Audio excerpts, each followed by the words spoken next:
On tonight's Wales at 6. Jailed for more than 10 years, the former Welsh leader of Reform UK pays the price for taking Russian bribes. Plus, damp homes caused by a botched government scheme. Residents will have to wait until after winter for a fix. My husband's on a CPAP machine every night, and when he tells me that he can smell the damp coming through his machine, that's not good. Also on the programme, Wales face the might of the All Blacks, so can Steve Tandy's fledgling side survive the onslaught of the New Zealanders? And the Welsh woolen wonders that are fit for a king.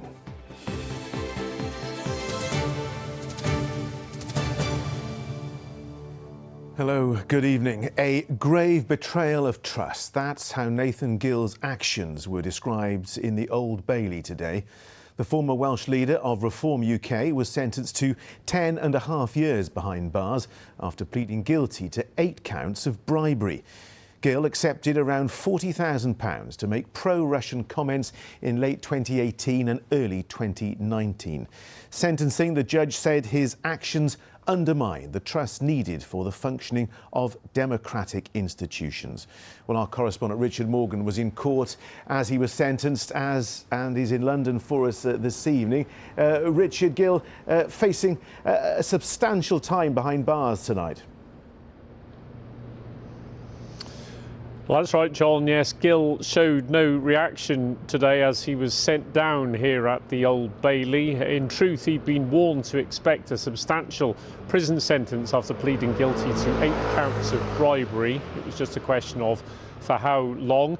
In sentencing, the judge said his offending had been at the higher end of seriousness and added that his actions had eroded public trust in democracy.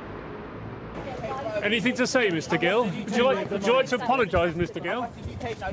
Nathan Gill had nothing to say as he arrived at court this morning to learn his fate. But inside the Old Bailey, we heard more about how he came to accept thousands of pounds in bribes to make pro-Russian statements in the European Parliament. The court heard that Gill was stopped by police at Manchester Airport in 2021. His phone was seized and on it was discovered a long sequence of messages between him and a man named Oleg Voloshin. From these messages, it became apparent that Gill was receiving money in return for speaking out on behalf of Russian interests. Voloshin would send Gill pro-Russian statements, which he would then read out in the European Parliament or in the media. He was working for this man, Viktor Medvedchuk, the former chairman of Ukraine's main opposition party and a friend of Vladimir Putin. When Medvedchuk was arrested for treason by the Ukrainian authorities, Voloshin asked Gill to defend him in public. I'm very concerned to hear that the criminal prosecution services have opened up this investigation against somebody who is a politician and who possibly will be standing in future elections. Gill was paid €5,000 for doing this interview, but when questioned by police, he denied all knowledge of Oleg Voloshin. Who is Oleg Voloshin? No comment. And how long have you known Oleg Voloshin? No comment. When police raided his home on Anglesey, they found quantities of euros and US dollars. The total amount he earned from bribes is unknown, but could be as much as £40,000. He's cast aside the interests of his own constituents and being an elected member of the European Parliament in favour of his own motivations, which for the most part appear to be greed. So it appears to be a financial motivation to do these things. And as you can see from pleading guilty to this number of counts of bribery, these are extremely serious offences. And Nathan Gill appears to have set aside any sense of democracy in that process and done this for entirely his own reasons. As well as being an MEP, Nathan Gill served as a UKIP Senedd member between 2016 and 17. Today, another MS, Mick Antoniou, joined pro-Ukrainian protesters outside court. It brings shame on all elected representatives, all parliaments, that you have an individual who will undermine his country by accepting money from a foreign power, and a foreign power at a time that has invaded part of Europe, has invaded Ukraine. Sentencing, Mrs Justice Chima Grubb said Gill's behaviour was a gross betrayal of his position. Allowing money to corrupt your moral compass constitutes a grave betrayal of the trust vested in you by the electorate. Your misconduct has ramifications far beyond personal honour, which is now irretrievably damaged. I'd like to apologise, Mr Gill. Tonight, Gill begins a 10.5-year prison sentence. A man who talked about democracy in interviews, now convicted of betraying that ideal. And Richard, lots of reaction to this decision today. What's been said? Well, John, unsurprisingly, no shortage of political reaction. Let's start with Reform, who Nathan Gill briefly led in Wales. Reform UK described his actions as reprehensible, treasonous and unforgivable. Other parties, though, have seized the opportunity to ask wider questions about Reform, who, of course, are doing well in the polls. Plaid Cymru MP Liz Saville-Roberts said that if Gill was part of a broader effort to advance Moscow's agenda, then the public deserves to know the full truth. Liberal Democrat leader Ed Davey went even further, calling Mr Gill a traitor right at the top of Reform UK, and adding that Nigel Farage, the Reform leader, and his party are a danger to national security. Now, of course, it should be said that Mr Farage has not been accused of any wrongdoing in this case and has condemned Mr Gill. But politics aside, this isn't over. The Metropolitan Police say they're investigating a number of other people over this. There's no suggestion at the moment that any of those people are involved in UK parliaments. But in a week where the UK government has announced a raft of measures to counter espionage, I think it's safe to say that this issue is very much on the political agenda, John. Richard Morgan in central London, thanks very much indeed. And there'll be more on this in our weekly Substack newsletter. It lands in your inbox every Saturday morning, and here's how to sign up. Just scan the QR code on your screen now, where you can sign up on Substack. You only have to do it once, and after that, we'll automatically email you our weekly newsletter, where you can get more analysis and insight from our reporters on the biggest stories around Wales. It's completely free to sign up, and you can read it on your phone and tablet too. Just scan the QR code to sign up, or if you're already on Substack, just search ITV Wales. And if you love your Welsh news, it is a must. Now, more than 5,000 jobs could be created in South Wales thanks to a £10 billion investment in artificial intelligence, according to the UK government. The jobs could be created at industrial sites, including the former Ford engine plant in Bridgend. The government says the investment will allow British businesses to compete internationally. The wintry weather has caused a second day of disruption across West Wales as dozens of schools remained closed. Some areas saw temperatures plunge to -6 degrees last night, turning yesterday's snow into ice. This morning's closures across Pembrokeshire, Ceredigion and Carmarthenshire meant thousands of pupils missed out on a second day of lessons. There's some respite for struggling household budgets, with news of a very small increase in the energy price cap. The regulator Ofgem has announced a 0.2% increase in the energy cap, but critics say it should have come down given the drop in some energy generation prices. Joanne Gallagher reports. Making friends and keeping warm. But over coffee and knitting, the ladies of this craft and textiles group share their fears over energy bills rising. It is a big issue, and some people I know have said that they can't do such and such because they've got to pay for their bills and things. And now I've just heard this morning as well that it's going to go up again. Does that worry you? Yes, yeah, it does, because there doesn't seem to be any end in sight and you don't know what's going to happen. You know, it's bad enough now, but in 12 months it could be, you know, a lot worse type things, so yes. Janet's been running the group for over a year and knows having to find extra money will hit some hard. The cost of electric and gas is not good at all, especially for the elderly. They have to make do by making things to keep themselves warm, or they just stay in bed. And that's not good to anybody. They need to get out into the environment, keep warm and eat properly. The crafters meet in Queensway, an area with high levels of poverty. And so the people who run this centre try to help the local community as best they can.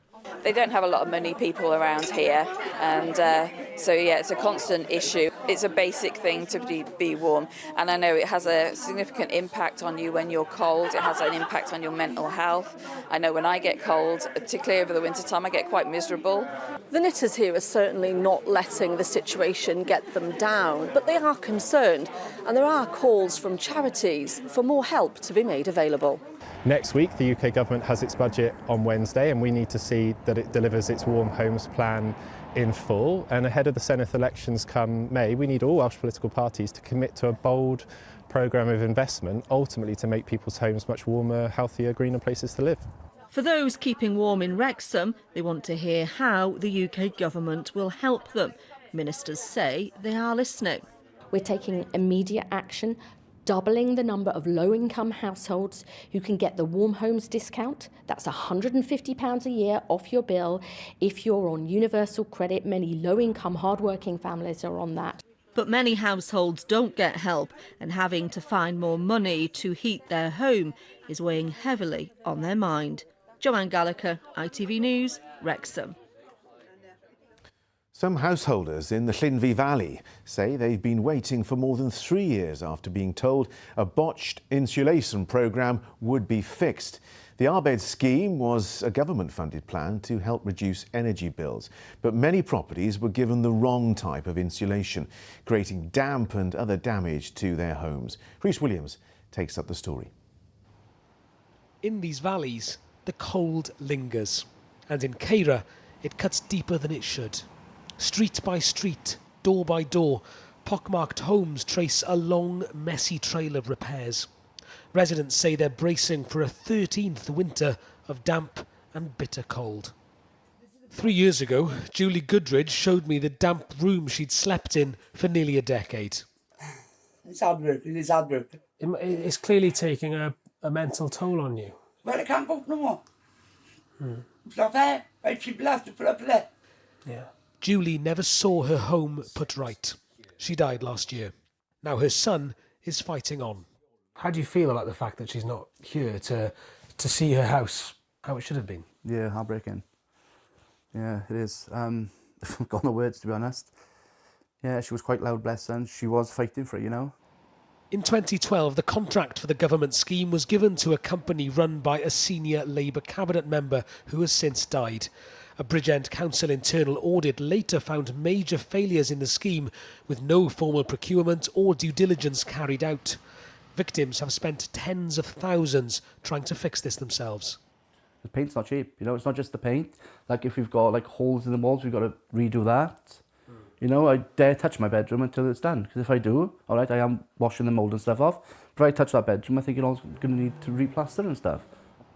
There's electrics on this wall that keep on blowing because of the amount of dampers on that wall. We also visited Rhiannon in 2022. 3 years on, you can see that inside at least, nothing has changed. She has a teenage daughter and a husband battling terminal cancer. It's kind of like we're stepping back in time and having all these false promises and nothing coming out of them. My husband's on a CPAP machine every night, and when he tells me that he can smell the damp coming through his machine, that's not good. It's really not good. Bridgend Council says every affected property has now had the faulty insulation removed and ventilation put in to dry out the walls so that new insulation and rendering can be applied. It insists the project is now in its final stages. For residents, though, who've endured around a decade of misery, well, they're understandably sceptical. Last month, the National Audit Office report found that tens of thousands of homes given this kind of external insulation under similar government schemes need repairs. Here in the Llinvi Valley, families want their homes fixed and compensation. But for now, only one of those looks within reach. Rhys Williams, ITV News, Ceira. Well, still to come, Ruth is here. Any sign of the thaw coming to this wintry weather? Yes, absolutely there is. All change for the coming weekend. Less cold, just, well, frankly, wet and windy instead. Either way, though, perfect conditions for staying in and watching coast and country. In fact, a heartwarming story for you tonight as we visit one of Wales's oldest working woolen mills.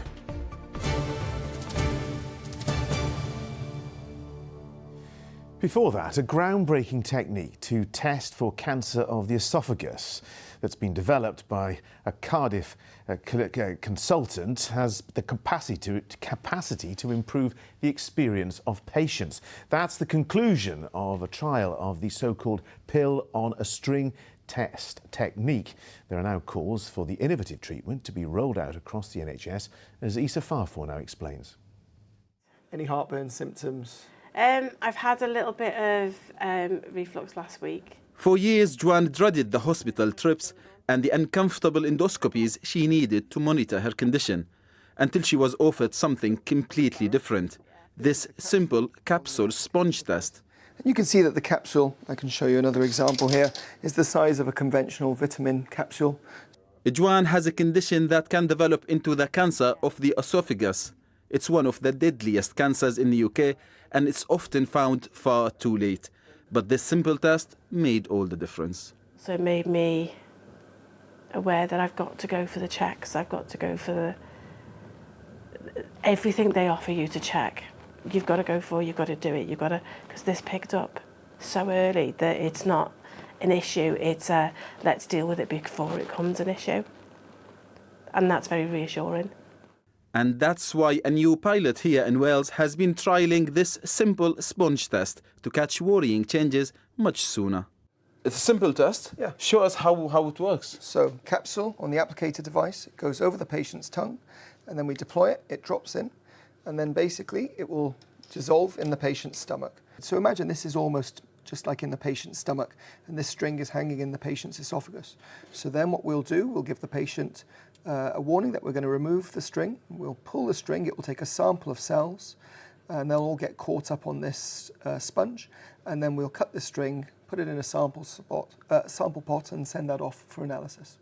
The pilot was led by consultant Dr. Hassan Haboubi. He says the test could take pressure off services while helping to spot cancer much earlier.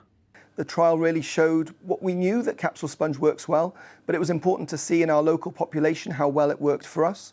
We were able to show that it worked both at diagnosing Barrett's, but also picking up patients at risk and allowing those patients to have a high quality capsule sponge alongside an endoscopy afterwards. So this is really exciting for us to be able to take a fairly simple innovation and try and achieve some demonstrable changes and wide-reaching results across the whole of Wales. Thank you. Bye. Bye. Joanne is now getting treatment to stop those cells becoming cancer, and she wants others to have the same chance. And here in Wales, this tiny sponge could be just what we need to make catching cancer early the norm, not the exception. Issa Farfor, ITV News. Amazing. Time now for a look at the sports news.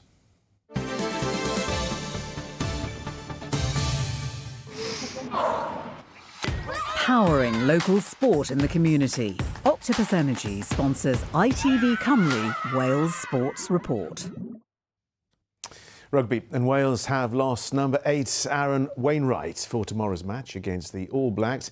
He'll be replaced by Scarlet's back rower Tane Plumtree in what's going to be a stiff test for Steve Tandy's side. With all the build-up to us with it, our sports reporter is at the Principality Stadium for us this evening. Matt, Wales very much underdogs facing New Zealand, and it's always a special occasion, isn't it? Yes, absolutely, John. It always is. It's been 3 years since the All Blacks have been here in Cardiff, and as you say, it's always a special occasion. But it's not a fixture that Wales have had a lot of success in down the years, of course. 1953 was the last time they beat the All Blacks, and there's not a lot of hope that that might change tomorrow. The biggest challenge for Steve Tandy and his coaching staff will be getting these players in the right frame of mind, because nobody is expecting them to win tomorrow. But if the players themselves don't believe they can do something special, then it could be a long afternoon. I've never seen a New Zealand team not be going for for the games and putting performances, and you see some of the changes they've made with some of the quality they bring in as well. So yeah, it's going to be an amazing opportunity for us to play an unbelievable team like the All Blacks are at home, and for a lot of our young boys it's going to be an outstanding experience. Well, as for New Zealand, they've made 12 changes to their starting side, but it's still pretty formidable. It includes the likes of Damian McKenzie, Rico Ioane and Will Jordan, one of the most dangerous wingers in world rugby. But they are a side under pressure. They've lost 3 games this calendar year, which by New Zealand standards constitutes somewhat of a mini crisis. And the head coach, Scott Robertson, is finding himself under enormous pressure in his job. Now, if Wales were to cause an upset tomorrow, and that is a big if, then he could find himself in serious trouble. But their captain, Scott Barrett, today was keen to underplay the size of their favourites tag. Everyone's sort of telling us that, and the last thing we want to do is turn up tomorrow and get, smacked in the face by, a Wales team that would desperately love to beat us. So we've prepared accordingly, given them the utmost respect, and what a place to play, our last Test match of the year. So there we have it then, John. The final preparations here in the stadium have been going on behind me.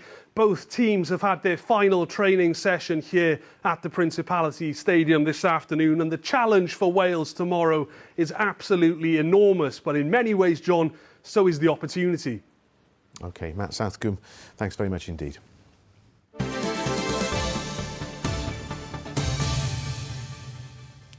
You're watching Wales at 6, a reminder of our top story. The former Welsh leader of Reform UK has been sentenced to 10.5 years in prison after pleading guilty to 8 counts of bribery. Nathan Gill accepted around £40,000 to make pro-Russian comments in 2018 and 2019, something the judge sentencing him said undermined democracy. And there's more on this on the ITV Evening News next. Coming up on the ITV Evening News, energy bills head in the wrong direction again as the regulator raises the price cap. Reform UK's former leader in Wales is sentenced to 10 years in prison for taking Russian bribes. And a 5-wicket fight back in Australia will bring you the best moments from a thrilling opening day at the Ashes. Join me for those stories and more at 6:30. Weather time now and the end of a bitterly cold week. Ruth, I was scraping the old ice off. It's been awful, isn't it? I don't like it. There we are. I've said it officially. I don't like the cold. Last night, of course, was the coldest night of the season so far. -7.2 at Swyddfa near Aberystwyth, which is enough to give you the chills, quite frankly, just thinking about it. But I do have the perfect winter warmer for you. How about a Welsh blanket? Amazing, aren't they? These beautiful blankets are woven at Solva Woolen Mill, thought to be the oldest working mill in Pembrokeshire. And they're so sought after, they've even received the Royal Seal of Approval. The gentle sound of the river burbling as it ripples and swirls by. Birdsong and celestial sunshine overhead, a truly tranquil setting. A perfect spot for creativity, even if it does mean that piece is shattered from time to time. And it's inside this shed where all the action takes place, as they say, on traditional looms. And you know when you're handed a pair of these that it's about to get quite noisy. Solva Woolen Mill is said to be the oldest working mill in Pembrokeshire and is run by Tom Grime together with his wife Anna. Tom used to study maths and physics as a student, but decided to change tack career-wise and take up weaving, a decision he's never regretted, especially in a setting like this. We were friendly with the previous owner, so he stayed on. He actually taught me all the business for 6 months or so, and then my father came down and I taught him what I had learnt, and then the rest of it just picked up. The mill mostly produces blankets, rugs and stair runners, and Tom says people come from all over the world to see how they're made. These days it's great. People are really interested in where things are made. When we bought the business, it was very different. People were not really interested in where things were made. But it's the most commonly asked question now in the shop is, where was this made? And they've even had the Royal Seal of Approval. When Prince Charles had his house in Wales, his first Welsh home, yeah, they came to us looking for some floor rugs to be woven, which that was very exciting. In the weaving shed, you'll find these Dobcross looms. The flying shuttle travels at an astonishing 40 miles per hour and goes back and forth 90 times a minute. The traditional loom can hold up to 7 shuttles at one time, and it's quite a sight and sound when you see it working. I'm a bit nervous to get closer, but I'm intrigued as well. I don't want to get this wrong. Okay. It's fine. If you get it wrong, we'll sort it. Someone's very lovely blanket is about to drop a stitch here. I've got a horrible feeling. Are we in? Yeah. Here goes. I just...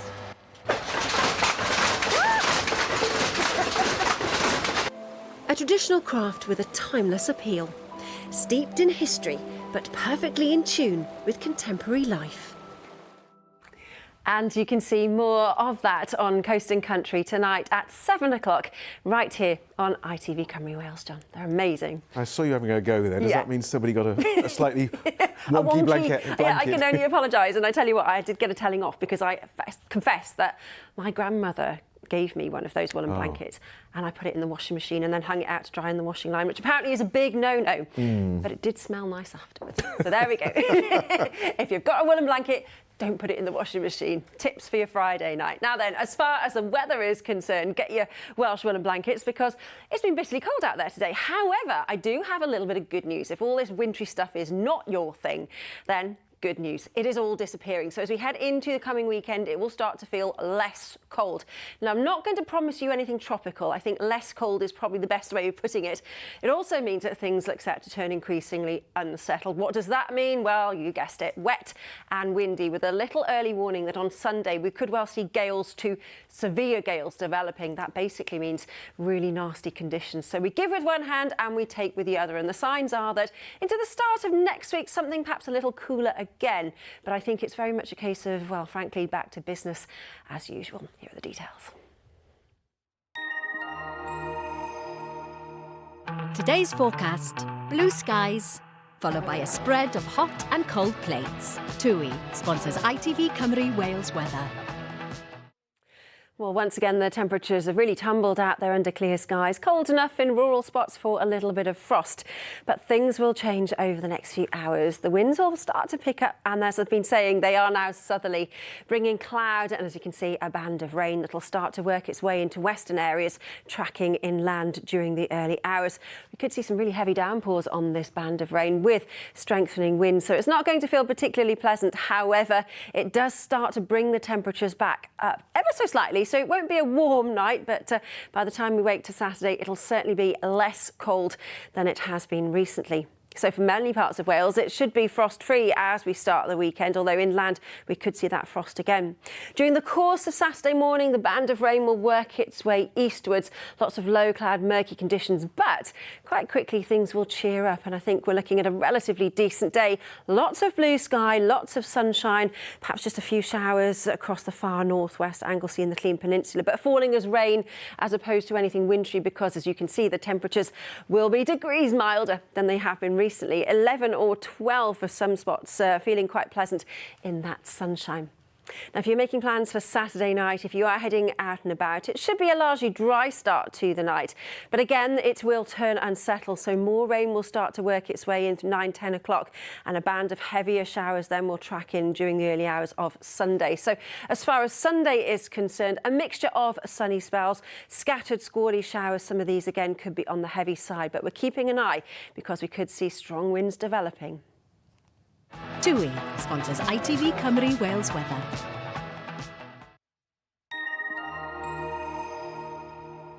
So back to autumn temporarily before winter then starts in about 9 or 10 days. We're just at that in-betweeny bit, aren't we? On the cusp. That's the one. Ruth, thanks a lot. That was Friday's Wales at 6. Megan Boot is back with your late update. But from all the team, thanks for watching this week. We'll see you next week.